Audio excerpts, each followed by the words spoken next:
अस्सलाम वालेकुम।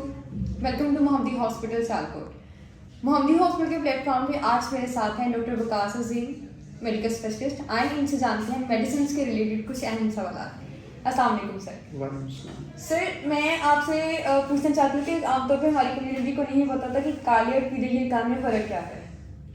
जी, ये एक कॉमन क्वेश्चन है, लेकिन लोगों को इसको वाकई नहीं मालूम होता। दरअसल पीला यरकान एक ऐसी कंडीशन है जिसके अंदर जो है आंखें पीली हो जाती हैं, यानी कि चिरकान कहा जाता है, एक्यूट हेपेटाइटिस।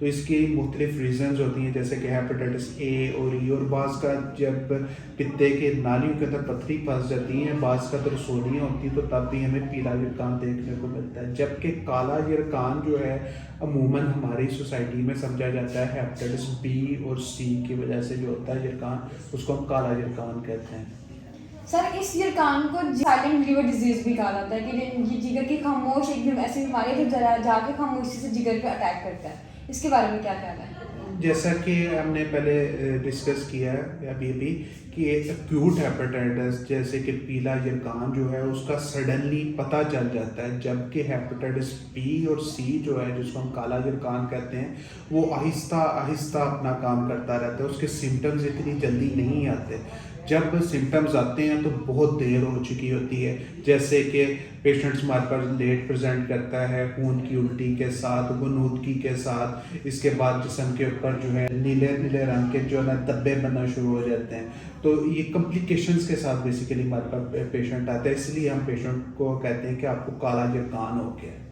सर फैमिलीज को और कम्युनिटी को इससे बचाव की तदाबीर के बारे में कुछ बताना चाहें?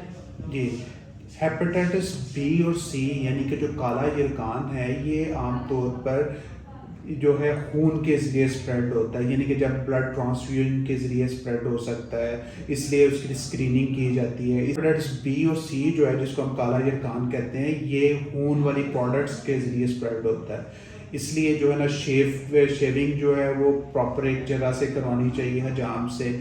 उसके बाद उसको देखना चाहिए कि स्टेरिलाइज्ड औजार हैं कि नहीं, जब ऑपरेशन करवाना होता है स्प्रेड हो सकता है। इसके अलावा माँ से बच्चे तक स्प्रेड हो सकता है, हाथ के ज़रिए स्प्रेड हो रहा होता है। तो पेशेंट्स को जो है हम इसके बारे में आगाही देते हैं और हम एक टेस्ट करवाने की कोशिश करते हैं, क्योंकि इसका पता नहीं चलता, क्योंकि स्लोली चल रहा होता है तो सिम्टम्स नहीं आ रहे, तो बिल्कुल एंड पे हमारे पास पेशेंट आता है। अगर आप या आपके इर्द गिर्द के किसी भी मरीज़ को इस चीज़ के हवाले से नहीं पता तो आप इससे आगाही ज़रूर हासिल कर सकते हैं और वक्तन फ़वक्तन अपने जिस्म के पूरे बॉडी के टेस्ट लाजमी करवाइए, ताकि खुदा ना खास्ता किसी किस्म की बीमारी का शिकार ना हो। आप मोहम्मदी हॉस्पिटल में किसी भी वक्त आके हमारे डॉक्टर्स की खिदमत ले सकते हैं। शुक्रिया।